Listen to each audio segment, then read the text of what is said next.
This is the Lekker Rugby Pod, only on Megafoon Rugby. Welcome to this episode of the Lekker Rugby Pod, Sunday afternoon edition that you'll see on a Monday. Harry and I decided it's a good thing to maybe have a look at the quarter of the way through, almost said quarter final of the URC, specifically looking at the South African teams. Barry, before we go there, I see you're wearing your Blue Bulls cap. I know that's apt. More importantly, your lighting looks different and your background looks different. You almost look as good as I do now. Grazie bene to Andrea, our Italian fan. A man named Andrea reached out to us, and we verified that he was a man named Andrea. And he is the lighting guru. He is the lighting physicist. And he worked with me to get up to your standard, young and restless standard of lighting with trick shadows and all kinds of terminology. I didn't know it was this complicated, but now I'm in a different corner of the same room. And I just find that light blue is one of those, those kind of it's one of those color combinations that really favor me. So I'm going to go with it. But it's not really about the Bulls this time, although we will talk about the Bulls. It's about the Italian connection. So I was thinking about... I want to interrupt you there. Sorry, Ari. I've told you, Johann and I have been brainwashing you slightly, and now you think that light blue looks good on you. I just want to tell you that's actually part of the brainwashing. You didn't notice it, but it's happening. It's just the way I look. Light blues are good on me. So the Italian connection. I was thinking about space and time, and the incredible immaturity we have as a game. It working with time, actually. We're not really at the level of sports that have been 80 years professional and milking every second and every inch. We're an approximate sport, and we haven't truly mastered it. I think that the teams and the coaches that are thinking that way, like Jacques Nienaber, for example, are really getting somewhere. It doesn't always work, but if you can break things down into increments and play the same way you're trying to play in the final minute when you're 3 behind, if you can try to find a way to play that in the first 3 minutes when it's 0-0, you have a chance of greatness. And this made me think of, because the Stormers were playing in Parma against Zebra, and I was thinking about Italians. And so there's this great story of that's told by Carlo Rovelli, who's a Italian physicist, and he talks about a young Einstein, or probably called himself Einstein at the time. So Albert Einstein, Al, one of his first jobs out of school was to work for the railroad in Switzerland, and the railways said to him, "There's something very wrong about our time. No one can know when they're leaving Bern to go to Zurich or Geneva what time it will be when the train arrives in a way that's predictable. And we can put on a schedule. We can have a written document. We can sell a ticket. It's all just kind of loosey-goosey. You arrive, and then every town has different time because it corresponds exactly to the moment when the sun is overhead at noon. And that's really when time exists. And so we reflect that on a clock tower. You arrive at the train station in Geneva. You look at the clock station, the clock tower at the station, then you set your clock, you set your watch, and this is not good enough for a modern country like Switzerland. So they told Einstein to go around and find a way to equalize time, to set it in motion, where, like you and I talking right now, we believe, you and I, that we're logging on at exactly the same time from Pretoria to Texas, and it doesn't matter if we're talking to someone like Andre Pretorius in Japan. We believe in the fiction that every second is corresponding to each other. And what Einstein knew already was that time is different. Even if you put a clock forever on a table versus a clock on the floor, it's different. A man theoretically living in Mount Everest will have a longer life than his exact twin brother who lived in the Dead Sea shores. And so we engage in a fiction, which we know more when we fly to New Zealand and you realize this whole thing is made up when you cross the date line and it's suddenly, yesterday and whatever. But Einstein came back to his bosses and said, it's not really possible. These towns do have different time, depending on where they are in the Alps and depending on when the sun is overhead. And they said, yeah, we don't care. So do it. And from that, young Einstein realized something that, later took shape in the train theory and the theory of relativity, is that time is different for all people. And I was thinking about that as I watched guys like Sasha Feinberg and Gomazulu. He just seems to operate in a different time, different space dimension. There are other players like that. We've seen them before. They always have more time than everyone else. Everyone else seems hurried, and then you have this one guy who can just do whatever he wants. And then I think, for sure, when I watch these games nowadays, I'm thinking about time. There's so little time you have with the ball. What's the ball and play stats? Or 35 minutes in an 80-minute game is a lot because we're a reloading game, we're a set piece game. That's good. I like it. It's better if you have stoppage times. But you only have 35 minutes to work with, which means that if you have 50% of the possession, you only really have the ball, for 17, 18 minutes. And of that, some of it is sort of junk time. Maybe it's a catch of a kick and then you kick it back. So you might have a dozen minutes, 14 minutes to do something with it. And you better be doing it quickly nowadays because the old 24 phase grind down, that went the way of the clock tower in the Swiss town before we all got time zones. And now if you're 1 foot over the time zone, then you're an hour ahead of the guy who's 1 foot away from you. But, we have decided that there's artificialness to this. Rugby is a very approximate game. Even the shot clock, as I think you noticed this weekend, is a bit of a made up thing. Sometimes it's true, sometimes it's not. And the Bulls, obviously had to suffer through that. So that's my segue, man. That's my introduction this week. It's a physicist time space continuum. Oh, well, always a surprise. Like I said, I thought I was going to talk URC. I ended up talking about Einstein. There we go. What's a Lekker Rugby Pod without some philosophical angle to it, I suppose. Yeah, I like it. Well, you talked about that shot clock being relative and everything else. I mean, if there was one moment in that game where I think the Bulls wished the time would fly by was when that guy was taking aiming at the post to ruin the game and then get another chance at it, despite having run out the shot clock on the first attempt. We've been talking about the Bulls a lot. I'm going to start with the Bulls because they played first and we'll work it on to the Stormers towards the end. But the Bulls failing to impress. Yes, they've won 3 out of 4. They lost one badly. And that led to a points difference of 1 point, which I think is a bit indicative. Just talk to me about the other statistics that you sent to us this weekend on WhatsApp. And you kept upsetting me with these horrible things you were sending us. Talk to me about the Bulls' performance. Just put it into perspective in terms of where they're lying on the log and the likes. Yeah, so it's a bit of fool's gold. The Bulls, if you want to take the Pollyanna view and say everything is fine, nothing to see here, move on. You just, you focus on the stats you want.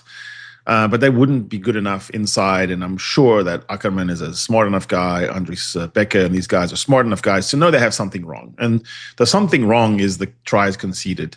Rugby is a pretty simple game in some ways. If you are under your posts, watching them take a conversion, in this case twice, and you're going to decide later who wins, or based on their kicking, it's just you, powerless, standing there, with your thumb up your bum. And you're like, I hope that he misses.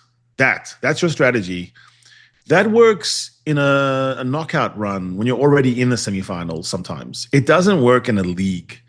The +1 after 4 games, 22% of the URC has been played. +1, that's not going to work because you're going to run into buzzsaws. You're going to run into good teams. And if you're conceding over 4 tries a match against Connacht type teams who met the average, they got 4 tries. What happens when you run into the Glasgow, the Stormers, the guys who are actually scoring in bunches? That's a problem.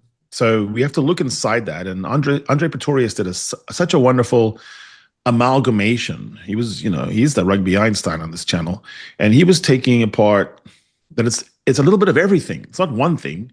There's game plans, there is instructions, there is coaches that are able to get you to play above your head. Gary Ringrose talks about this with Jacques Nienaber. Even though Leinster's not playing great this season, I'm talking about the larger whole, which is Gary Ringrose is now a physical animal who's come out to eat you.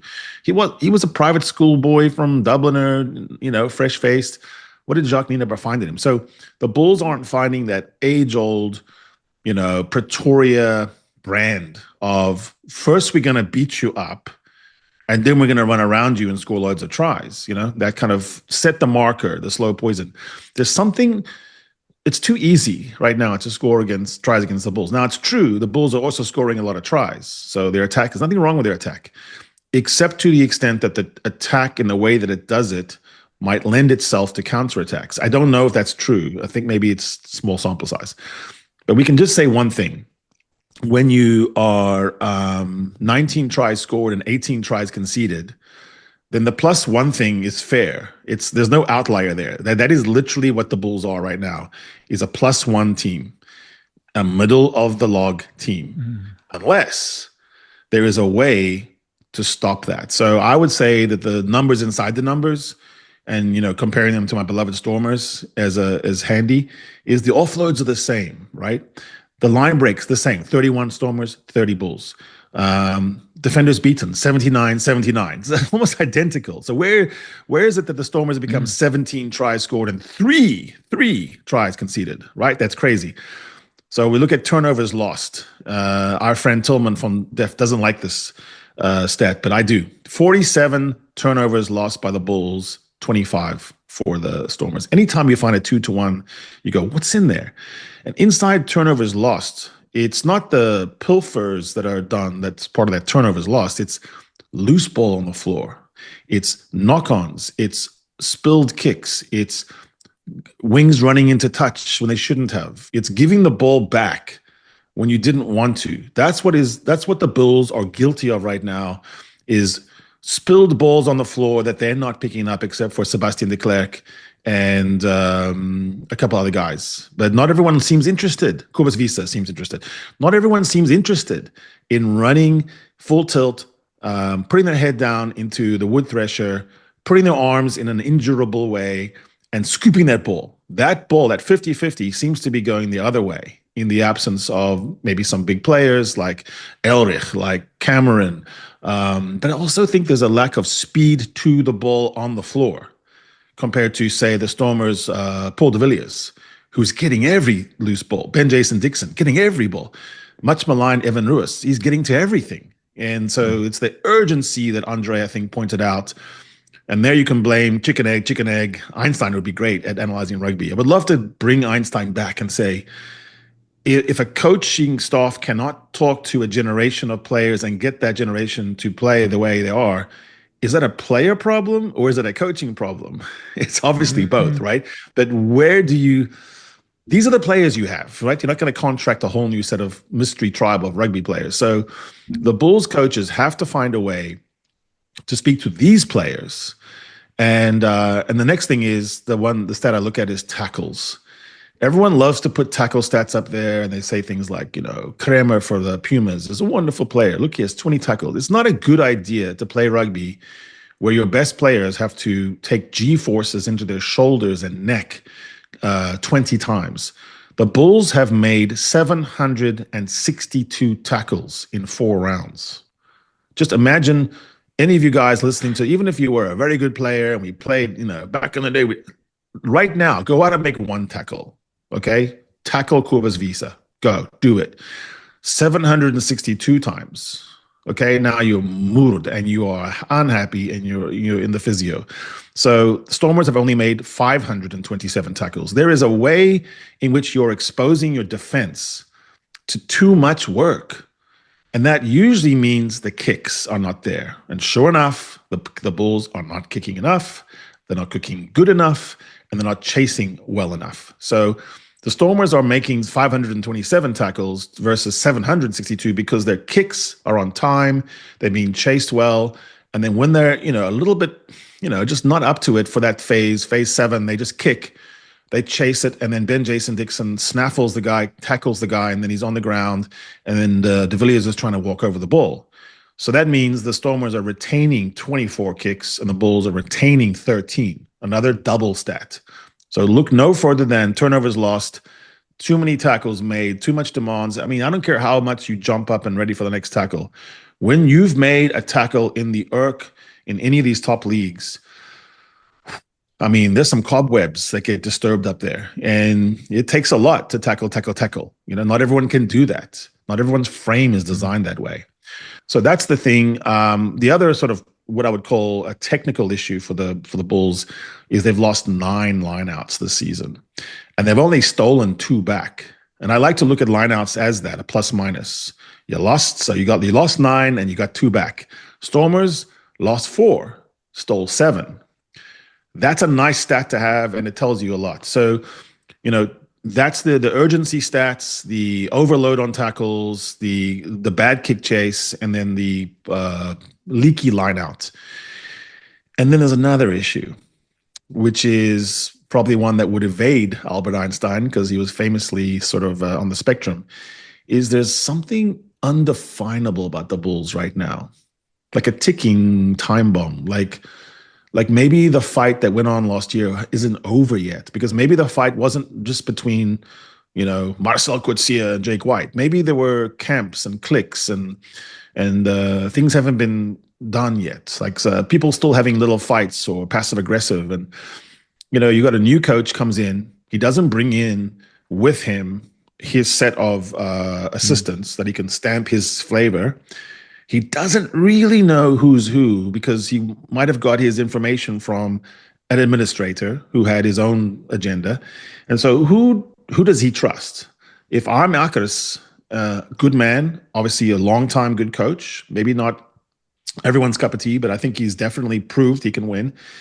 Maybe if I'm Akers, I do what most of us would do, which is to keep my own counsel. Don't talk too much. Don't share too much. Don't put myself out there because I don't know who's who yet. I don't know who the villains are and the semi-villains and the heroes. I don't know what story's true yet. So there's that. And then there's also, if I'm a player and I've got a new coach, I'm always looking to see if he likes me. It's just natural, right? Because the trust goes both ways.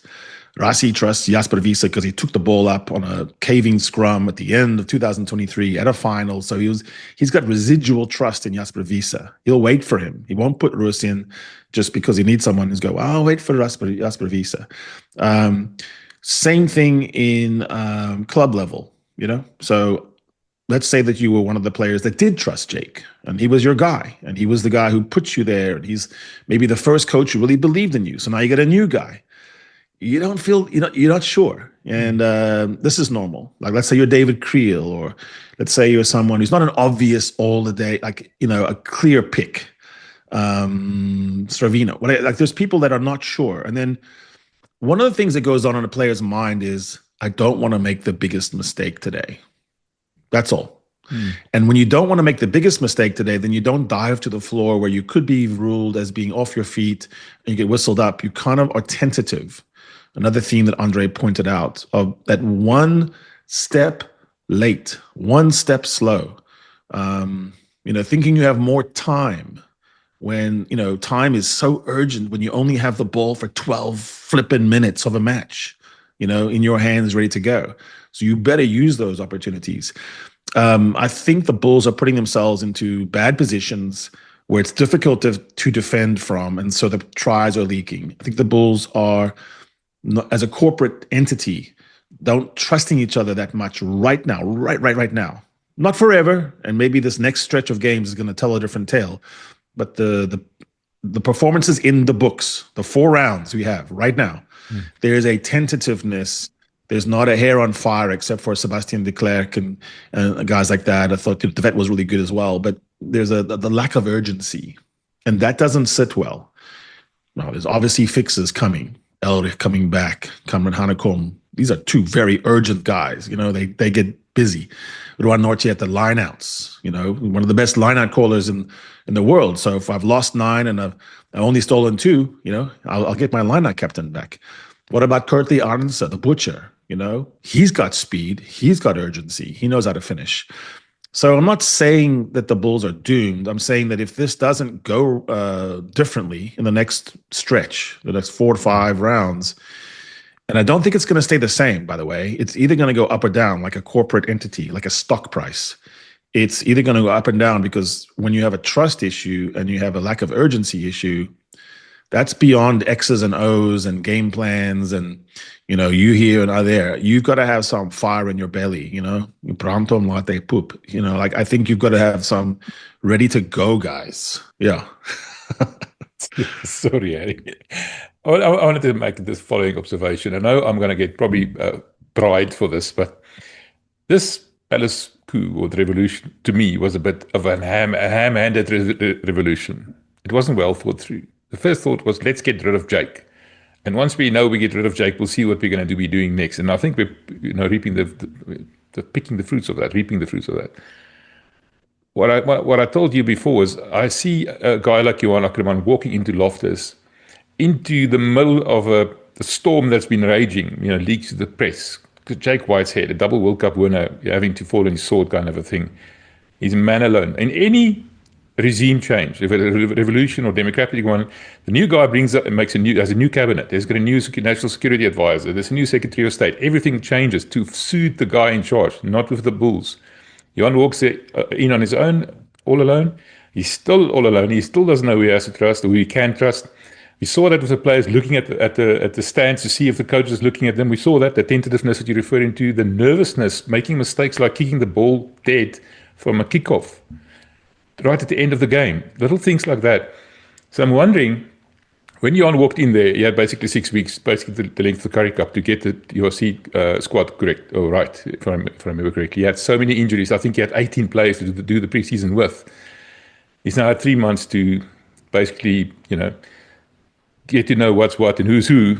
What are the chances, do you think, of taking the November break when the Springboks are playing and the Bulls and everybody else is sort of taking a bit of a breather, of now cleaning house, now bringing your own brooming, and now bringing your own whoever you want to bring in, whether it's assistant coach or new players or get rid of some players, whatever the point is, you need to now start stamping your authority on this team. What do you think the chances are of that happening now?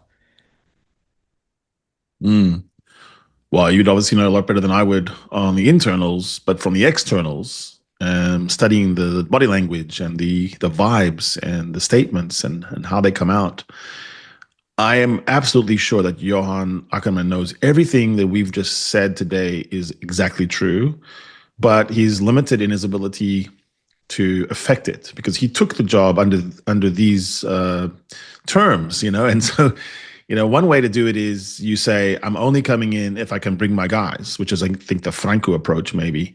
And Franco's a very, like he knows exactly what he wants, right? It's a bit like Rassi. And he was adamant about that, by the way, in the interviews. Yeah.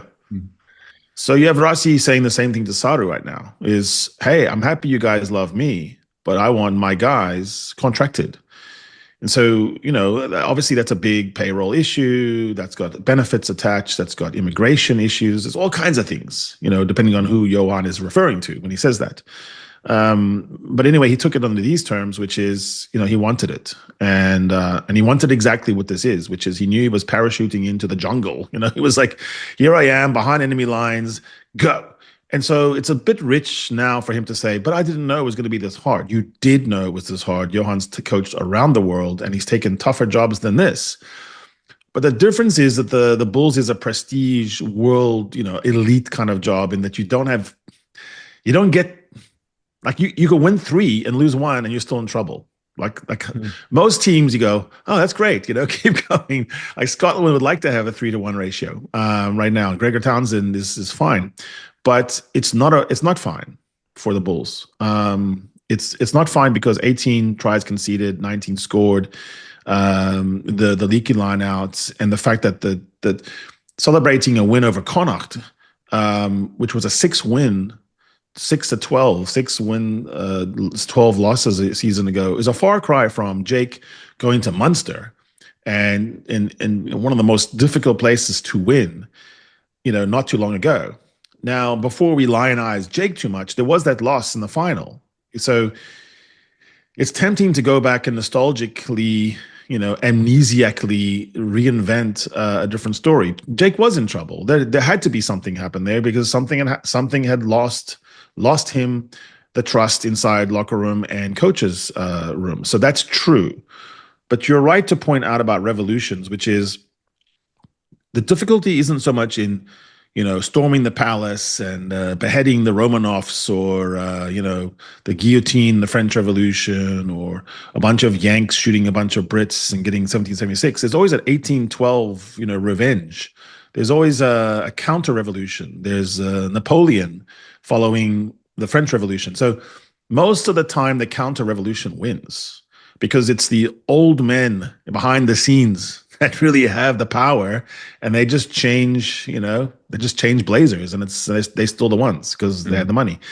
So I think it's difficult for the Bulls to do a halfway revolution, a semi-revolution. It's like, yeah, we're going to guillotine 5 guys and then but believe 5,000. And so maybe the point is here that nothing really changed and there's still dynamics and tectonics that are sour. Again, I'm not speaking to something definitive. I'm saying that it feels like to me that it's the revolution hasn't been settled. And it's not clear exactly what the message was. Is it generational communications? Is it player power? Is it, an issue of inclusiveness? Is it an old school versus new school? What is it? And what is the style of Akers? What is Akers Bull Ball? We've always known what Akers Bull was before. And, at the Lions and Gloucester, it had a certain look to it, which was very high scoring. It leaked a lot of tries as well. So is this it or what? So I think you're exactly right. This is what's happened in the first 4 rounds is almost a nullity. It doesn't matter. It's 3 wins, 1 loss, so everyone's still poised. It can go right, it can go wrong. If you focus on the 3, you like it. If you focus on the 18, you hate it. So does it end up being, a 10-win season, a 9-8 win season with, a plus 14 points differential? That's a failure. That doesn't work in Bulls land. I know that, and you know that. So right now you have this the little pause. You're right, and then I think it's time for Akers to put its stamp on. Maybe that is kicking some chairs, punching a hole in the wall, metaphorically. I'm not saying really. Maybe not. But it's certainly saying this is how we're going to go forward. And cannot wish and hope. You took the deal. You took the job as it was. You can try to renegotiate. I don't think that will work. You just got to perform. You got to pick the right spots of Bulls' performance to focus on, to fix, not the wrong ones. Don't offload more. You're offloading enough. You don't need to manufacture more breaks. You're finishing your breaks. It's that everyone else's breaks are getting finished on you because you've got, who I call Smurfontaine, but, I love Jan. He's a good guy, but he's not, he's not quick anymore. Stradivarius, not quick. He's a battleship turning, now we are turning. Willie is a coach on the field, absolutely brilliant this weekend, by the way, on attack. But in another kind of match, or maybe even you look at some of the tries scored, you don't really, he's not corner flagging. Let's just say that. He's not Marika Korobetti smashing Mapimpi. He's not doing that. And I think maybe if you can focus on, we got to be harder to score on, which means we have to be harder to break down, which means we have to be getting those loose balls and we have to be winning the shoulder battles and we got to make guys hurt and be scared to play us. I don't feel that. We said this a week ago. I'll just keep saying it. Make Bulls scary again. Yeah. Just on that subject, I'm glad you mentioned the French Revolution. The people took over for a bit, but like you just mentioned, Napoleon was the new emperor. And that inevitably happens with revolution as well. You said the counter-revolution.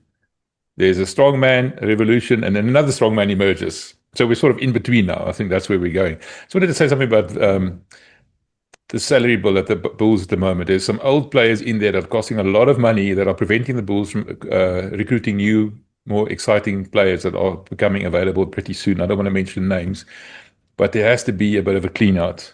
Honestly, I think so. Anyway, we've spent too much time on the Bulls now. Let's keep ahead to the Stormers. We'll get to the Sharks and Lions just now. I mean, I said to you before, I've got a feeling about Zebra being a banana peel. And, luckily for you and suppose unluckily for me, I was proven wrong. But still not the most convincing win, but still a proper comfortable win. What did you see there? Province. Your lekker ding. I think you're referring to Warwick Gelant. He had the pisang in his pocket and he said, hey, I'll take it out. So let me throw it around. And slip on it right in front of you. How many times I can throw the ball to Zebra and see how they can run. Zebras as an animal, they're very difficult to, I guess they're loosely part of the horse family. They're very stubborn. No one could ever tame them. But in the end, they were a bit limited. So, I think it was never really a worry. The worry was about, would you lose momentum? And it was important to bring some players in, like Gelant. You got to see what he looks like. And at Parma, Italy is the place to bring him in. We know Willemse is the top 15. He's the guy at 15. There are other players who can play 12. So I wouldn't worry too much. It was a sort of a valuable experiment. And maybe it's also a thing to prove to Gelant himself, which is, hey, you were playing 2024 ball, and we want you to adhere to the Davi Sneeman attack book, which is complicated and has many tabs. And, when we need you to think like Sasha and Nel and, Willemse, who are actually absorbing what it means to play Stormer ball in 2025, which is brilliant. 17 tries to 3. The 3 is the key. It sticks out to let only 3. And there were reasons why that number could have been 5, because Zebra started out the game with a fumbled kickoff claimed by Stormers, and they were 2 inches from the try line, and we never let them in. And then at the end of the game, there was a series of 5-meter line-out throws by Zebra, and still people were giving their shoulders, giving their hearts, giving their souls to not let them score the second try. So that's the key there. Isn't the 17 tries scored, it's the 3 allowed. The other one is, the line-out. Like I've been saying, it's solid now. And that having a platform, whether it's the guy at the back claiming kicks or the line-out or the scrum, which is, monumental, it breeds so much confidence throughout the other parts of the game. I think what you saw with this win, which took the Stormers obviously to 4-0, to 103 plus, to top of the log, not against the highest quality opposition, but that's okay, because sometimes you got to put mediocre teams away and, reveal their mediocreness in your own way. And sometimes it's not really glorious. You have these moments by Sasha, you have these incredible power scrums and mauls. Sometimes it's just taking care of business, keeping the streak alive, winning sort of ugly. And then you look at the scoreboard, it's 31-13, whatever it was. Not that ugly, So a good team is winning ugly, and then you look at the result, and it's still an 18-point margin. So that's where the Bulls obviously were a year ago, on the way to the finals. And that's where the Stormers were not. We were sometimes making games, 1-point games, where we're standing under the poles waiting, like the Bulls are now. So the Stormers are taking care of business, scoring enough tries, but also not allowing it. To me, the hero of the season isn't one player or the other. It is the loose trio, the loose forward core, now backed up reinforcements with Johann Ackermann and Marcel Tinnerson, really good players on the bench, whilst Ben Jason Dixon, who has just taken his aggro up a level, got some really nice muscle development during his injury sit down. Paul de Villiers looks like a captain, looks like a Heinrich Brousseau in waiting. Ringo Rian Lowe calls him the square player, Captain Square. He just looks like he's just compact, and he gets in these spaces that are hard to get into, sort of the inheritor of Dion Ferry. And then you have Evan Roos, who's just shutting up some of his critics. Not that you couldn't still find something about his way and his swagger and all that you could still have issue with. Fine, do it. That's what floats your boat. If you're obsessed with finding problems with other people, then do it. But you cannot say that he's not tackling enough. The man is tackling the spirit out of people. That their ghosts are leaving their bodies when he tackles you. He's at minute 75, he's cleaning rucks, full blown, low to the ground. On breaks up the tram lines, his speed is, it's revelatory. And it doesn't look like any other 8s out there that are running except for Cameron Honeycomb. But he's big, And so I do think in the end, when someone gets back-to-back man of the match, they're hitting the rucks, that they're going into contact lower, all the Rossi work-ons that Dobbo told us on the show. Then you just got to say fair play. I don't know if it get picked anyway. I don't know if there's just issues that are just never going to be surmountable. But the man on a club level, at this level, is absolutely dominant. And it's dominant because of Ben Jason and Paul working with Evan in this really good unit that is supplemented when Marcel or Akkers is coming on now. Hard-nosed, low, playing low. Ben Jason plays low. They're at the knee height. So they're not card risks. But they're full of belligerence. They are absolutely horrible people to play against, and not just the big guys. Paul's difficult to play against. He's in your face. He's quiet, but he's absolutely aggressive. And I think I would build this whole story around, on the tries conceded part, that breakdown. Just not losing a lot of those breakdown battles, getting on top early. And then, sure, the tries will come when you give Sasha and Willemse and Sanatla, who was off this week. But, they'll score on that. But you first have to win that first battle. First things first, top of the log, unbeaten. And I think best in the ERC, number-wise, on these issues. Dominant carries, scrum penalties, maul meters per maul, and maul meters aggregate. Evading tackles and lineouts. I think when you have that combination, it's not one or the other. You can play different styles and you can win. So good play, Dobbo and the crew. Norman Lekker, who stepped up on his defense. It's just phenomenal to be only conceding 3 tries after 4 rounds in the style of rugby that gets played in 2025. When you compare the Bulls now at the moment, like being tentative and looking at the stands, look at the coach, these are basically the same players that played for the Stormers last season. Apart from a couple of new signings and a couple of young guys like Portsmouth stepping up, Johann Ackermann arriving. What has changed at the Stormers? Why is everything suddenly working so well? You mentioned to me when we spoke earlier that the Stormers ended last season as well on a good run apart from the last knockout, but they're still. And I can't remember exact detail, but I still said to Jake that Stormers have like sailing into Cape Town Harbour on a yacht. No tougher position or anything. What happened with the Stormers? Why are they suddenly such a happy team? We talked about happiness just the other day. Because that seems to be, to me, quite noticeable. A team that's having fun, a team that's clicking, things are working, there's a lot of trust there.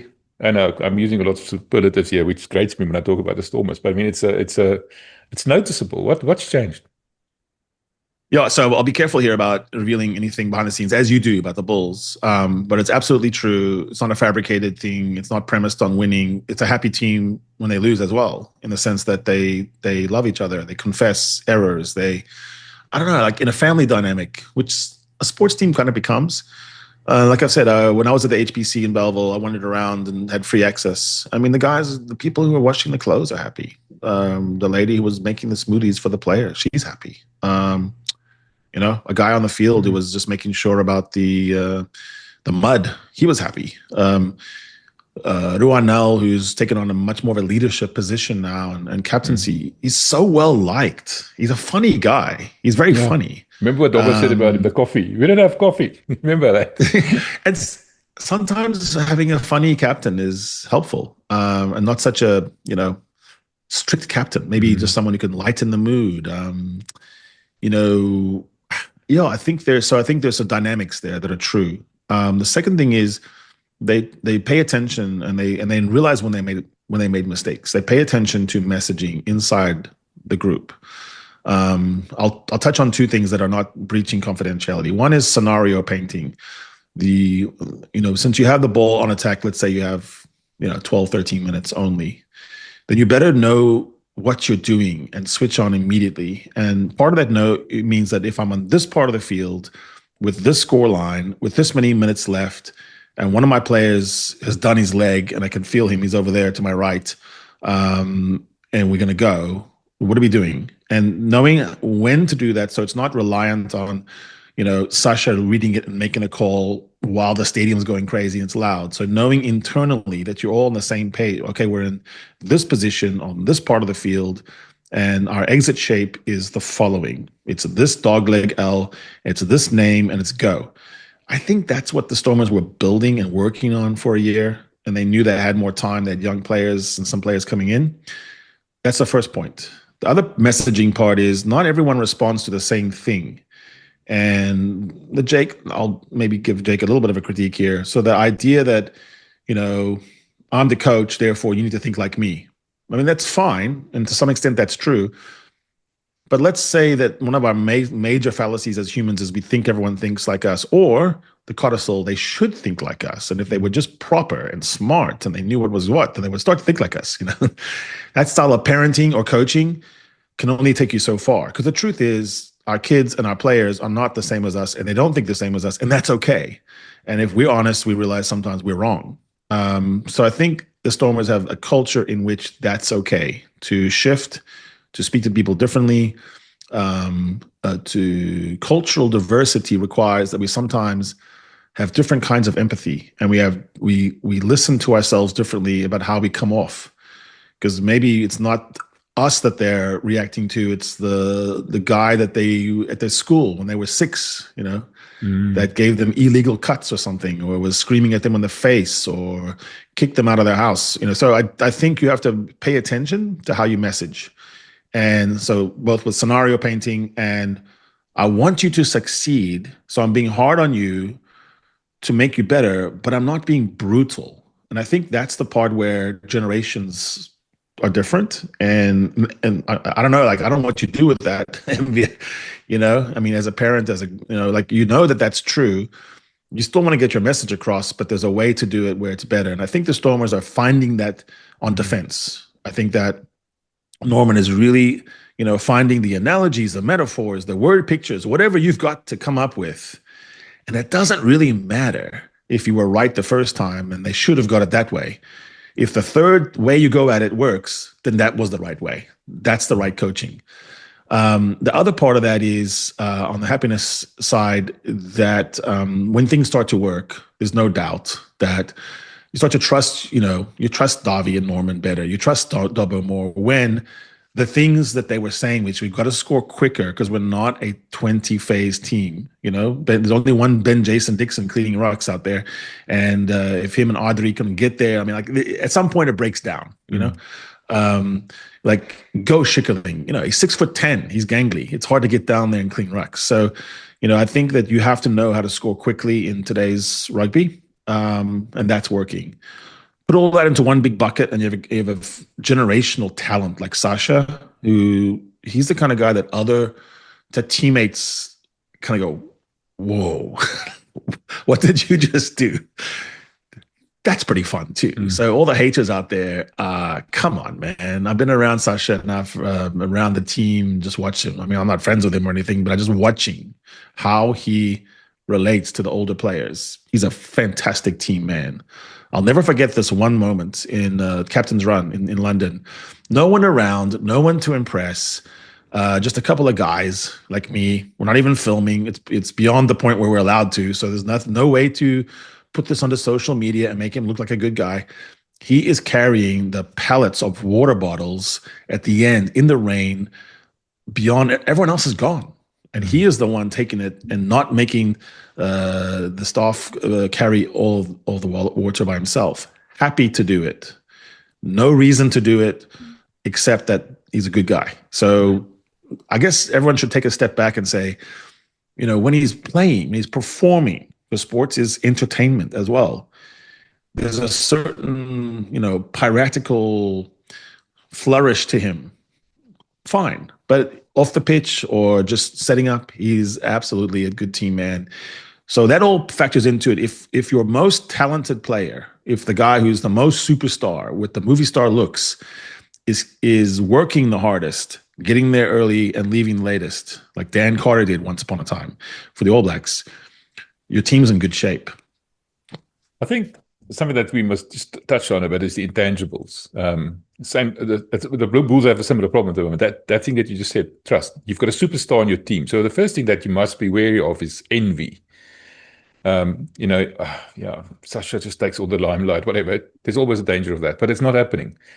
And I think I want to give John Dobson maybe a bit of credit here without having any idea if it really was him, but he is the head coach. The fact that he created that environment, that he spent time getting to know the guys, getting to know their backgrounds and the likes, and knowing how to manage each and every one of them on an individual basis. This guy responds to this, that guy responds to that. That is a job of a head coach, more than attack here and defend there, whatever. I think that credit needs to be given there. Yeah, exactly. I don't think you have to be the technical, hands in the pie, where you're affecting the recipe all the time. You got to trust guys like Rito. You got to trust guys like Davi. I think the forward play has been next level. So, I mean, Dobbo's not out there talking about how to lift in a line out. So the credit must go to Rito doing that. But Dobbo gets credit for picking and sustaining and nurturing because he's coaching the coaches. And coaching the coaches is, this undersold thing about a head coach. Coming to someone and saying, like what Rassi did with Jerry, Tony, and other guys, really, persisting with them, but also saying you got to get better. So how do you get better? Sometimes you have to read negative critique. Maybe you use someone's negative critique. Maybe Dobbo did that and said, look at this, can you go higher? Can you prove this guy wrong? And that can be very effective with some people. So I just think it's really a wild ride. Obviously, there's a lot of pitfalls happening, but there's a big match in 29 November at Thomond Park in Limerick against Munster, because Munster's right there too. What a match to watch Munster just gum up the works of Leinster and stop them cold and play off the counter. So there's just, that was probably the match of the weekend, to be honest. But the Stormers and Munster, with a surprising Ulster. I think Ulster not quite as bad as maybe we thought, and maybe that's good news for the Bulls because Ulster's going to beat some teams and they play proper rugby. But yeah, it's interesting that in Ireland you have this sort of weird moment where you're wondering, has Leinster lost their edge, and is there maybe a rise of the other two less heralded teams? Well, so the Springboks only lost to 3 teams this year: New Zealand, Australia, and Ulster. So there's a slam on our friends, the Sharks. So, do you want to go to the Sharks? Should we go? Yeah, Sharks? I'll just touch on that briefly. 13 Springboks, come on. And basically some of the best players, most experienced players. You've got all the talent in the world, and Ulster has got the Trockie Augustus and Werner Kok, and they still managed to beat them in Durban. What did you see there? The Sharks discussion is very simple, and it's very short. I can put this all into one paragraph. They have no wins. They hardly ever throw offload. They have the fewest offloads in the league. So they're not even really taking a chance. 12 offloads, so that's terrible. They score too few tries, and they have no identity in and of itself, right? So you look at the team sheet and you go, whoa, look at that. And then they're minus 50. And you go, it's almost like if you had no coach. Like Ibn Etzebeth says that the Box had for one period of time because Heineken was upset at the players. If you just had no coach and you just kind of rolled out there, it seems like they would win. Or they would at least be like +1 or -1 on the points differential. It's actually a situation where you think either the culture or the coaching setup is robbing them of skill, not adding. No one looks better. Ethan Hooker looks good everywhere he plays right now. He can just do no wrong. But the team itself, it doesn't make any sense. So that's all I'll say. I think Marco Massotti has done his job. He's the one that has to sign marquee players. Okay, good. And then, a credible coach, John Plumtree. So that's all the pieces are in place. And then something is missing. And whatever I just said about the Stormers, just think of the opposite. I think the opposite is happening at the Sharks, where guys are not caring that much. I look a lot about, so forget the players that are stars. There's a theory, and Heineken Meyer told us is, there's only a few stars on even the best teams. It's the journeymen. It's the glue players. So how well are the weakest 3 or 4 players on the Sharks playing? And they're not. The answer is not very well compared to the 3 or 4 least heralded Stormers players.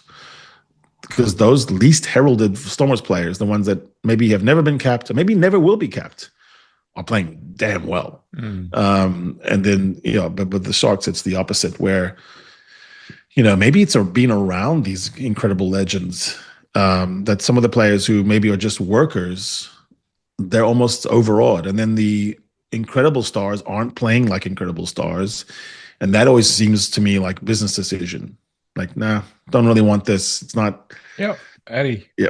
That's the thing.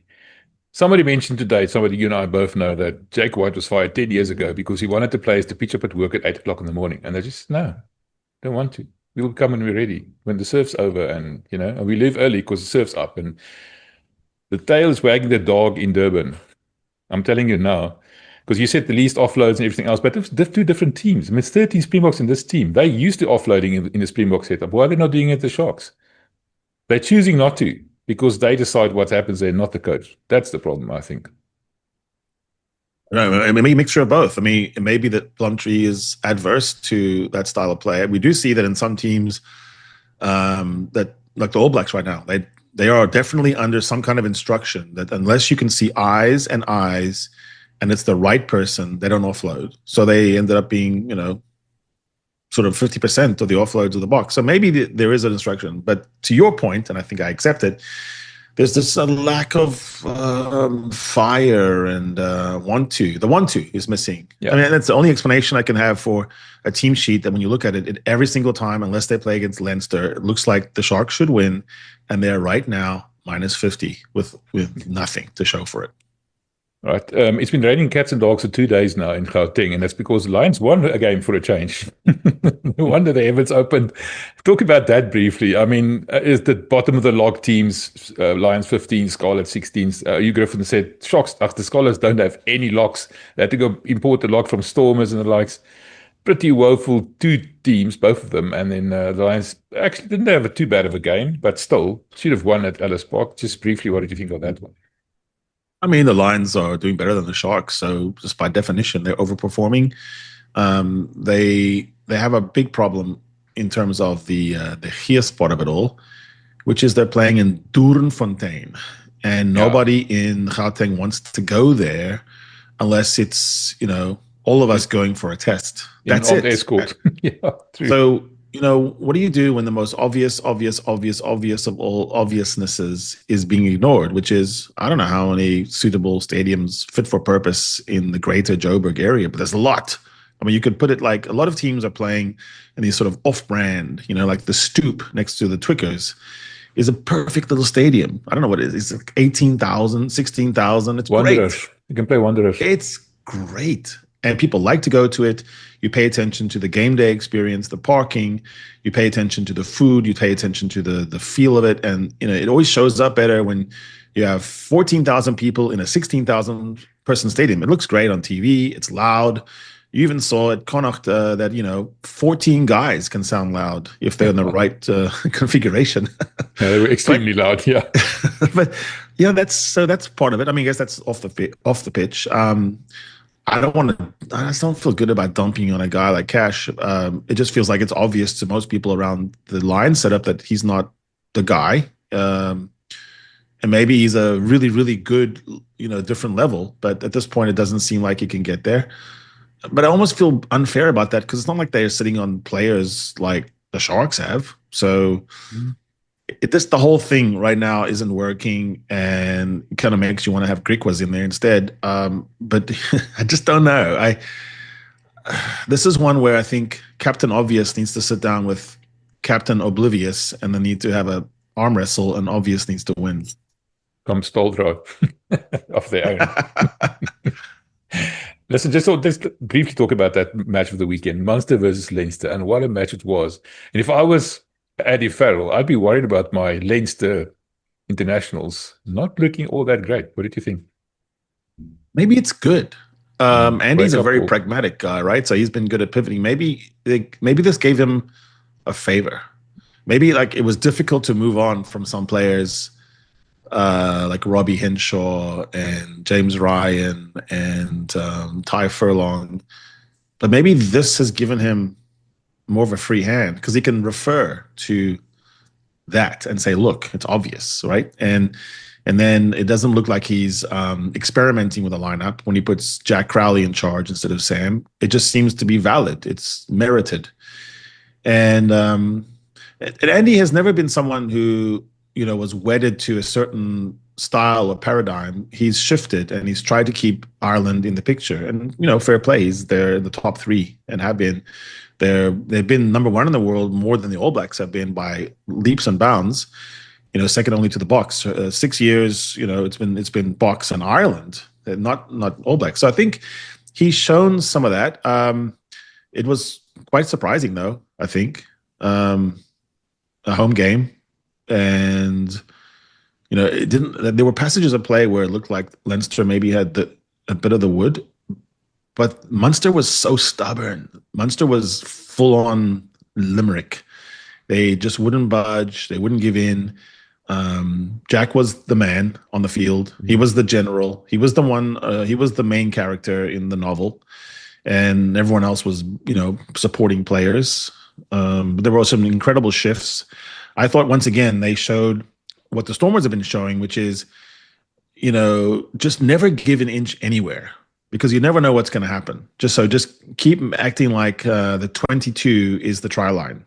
And then, okay, now they did get in 22. So now act like the 5 meter is the try line. And just keep doing that. And people spill a ball. People go offside. People do something wrong. They miss a line out. And then they get frustrated. And then James Lowe becomes full on just, peel. So hair on fire. Yes. Putting the knee down on Jack Crowley, that should be cited, but won't be probably.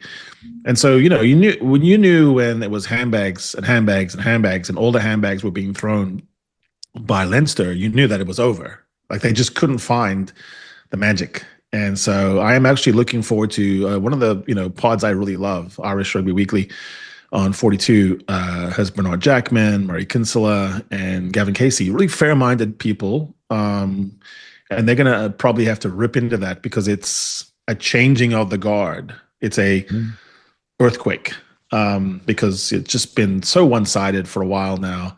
And Munster definitely made an announcement.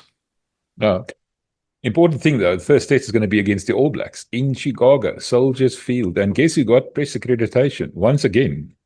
What are they thinking? So tell me about that. When is it? 2 weeks.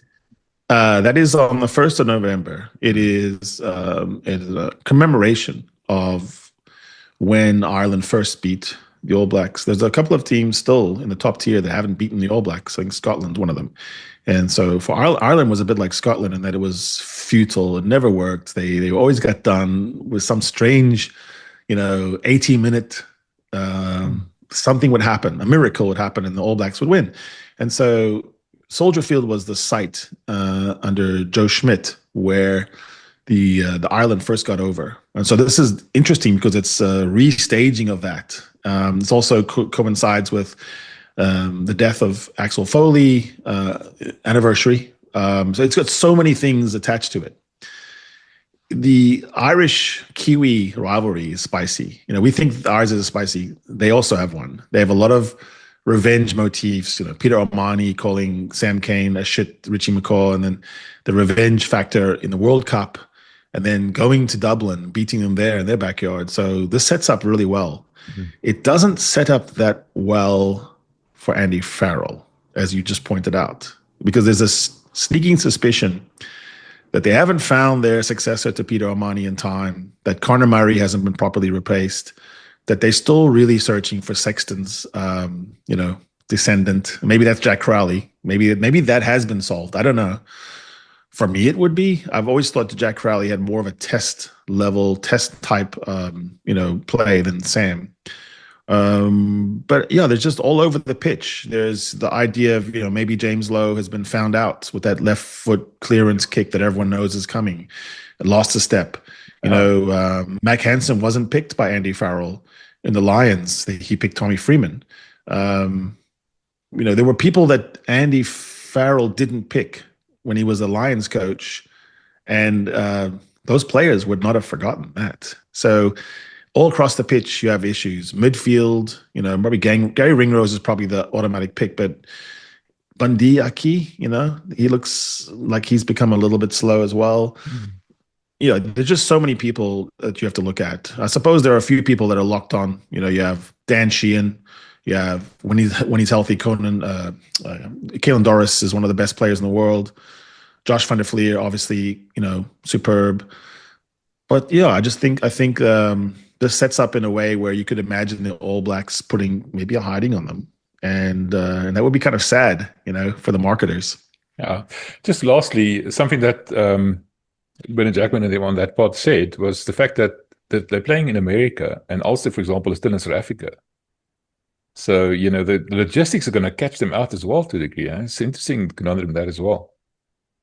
Yeah, Ulster doesn't have that many in the squad, but a guy like Nick Timoney, who's just been there or thereabouts, maybe he's, a bit of a loss there.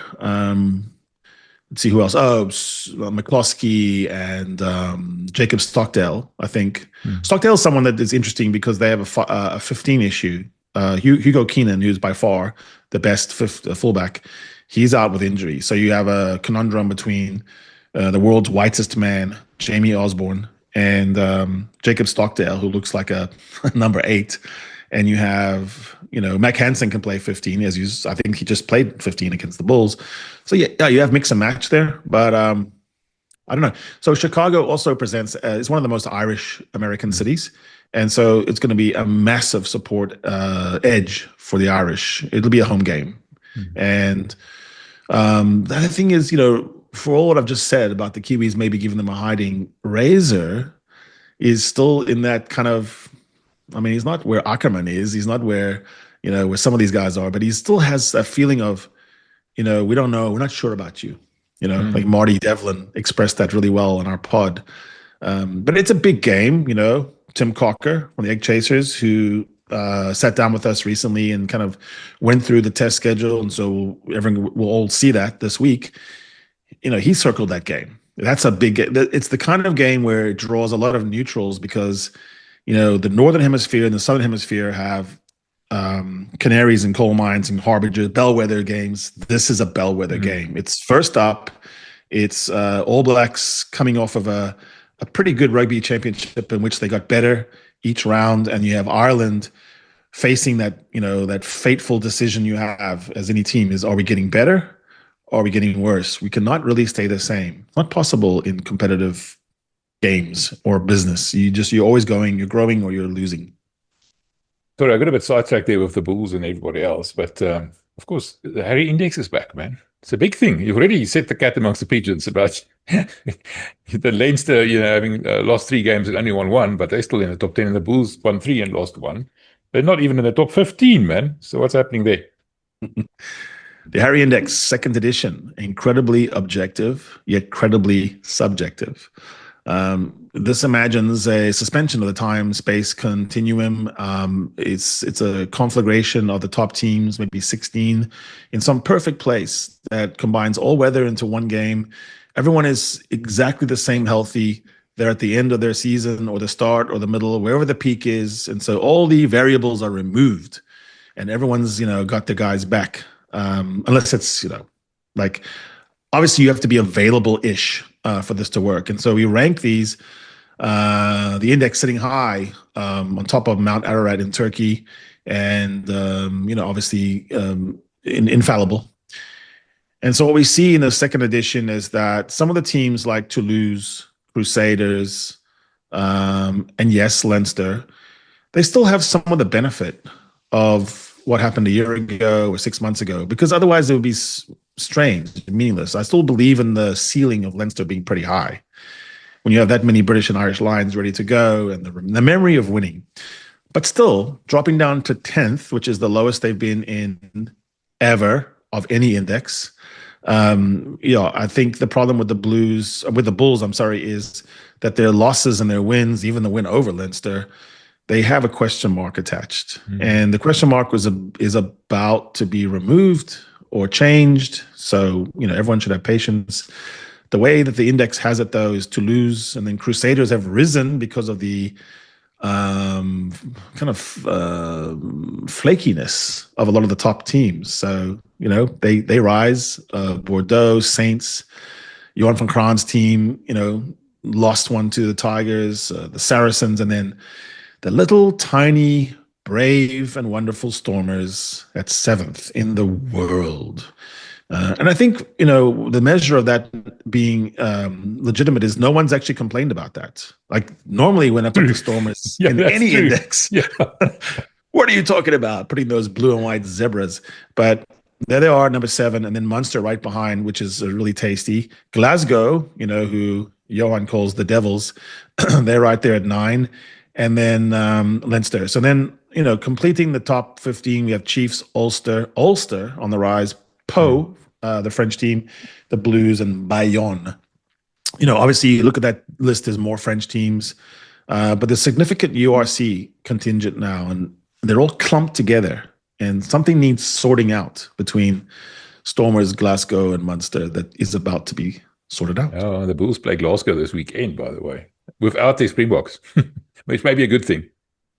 Maybe it is. And the Bulls are just, I'd say one big hiding win away from being back. They have to put someone away, properly away to solve all the problems. Yeah. That's it. Yeah. It has to be like not even just comfortable, but almost uncomfortably big. Just put someone to the sword, give them a proper spanking, and then things will be right again. All right. Just one last thing about the Super Rugby. There's always a question arises. But Super Rugby is finished so many months ago.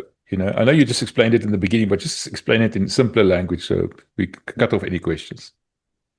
So we're either going to we have to do one of two things. One, we have to kick the Super Rugby out of the index altogether and say they're two inapposite, impossible apples and oranges. I don't think that's legitimate. It would make the index illegitimate to do the following. Take the second best team in the world that only draws from Super Rugby teams, New Zealand, and pretend that those teams are not good. Because that makes no sense. They absolutely 100% draw from those teams. There's always a best team. In this case, it's the Crusaders. They're pretty flipping good, haven't they been, for many, many years? They know how to win. So they belong there. The next thing is you have to analyze whether it's split too much. Like right now, the All Blacks do pick from Blues, Chiefs, Hurricanes, and Crusaders. But still, as they play in knockout matches, which is what the Hurry Index imagines, it's difficult for me to imagine that the Crusaders get knocked out easily by Glasgow. I just don't see it. I'm sorry. It doesn't make sense to me. It's not going to make sense. The index assigns a value to New Zealand rugby, the best New Zealand team, the best New Zealand club team, and it has the highest percentage of converting knockouts into wins of any team in any sport. So, no, they're going to be there. Sorry. No, it makes sense. I know we've talked about this before. Jesse mentioned Tim Cocker just now. We've spoken to him earlier, and we've recorded a very, very nice preview almost of this Autumn Nation series coming up. All the international matches. It's going to be published later this week after Rusty's announced his squad. All our eyes are on that one. And I'm looking forward to that. So, yeah, Harry, that was awesome, man. Thank you. Cheers. This is the Lekker Rugby Pod, only on Megaphone Rugby.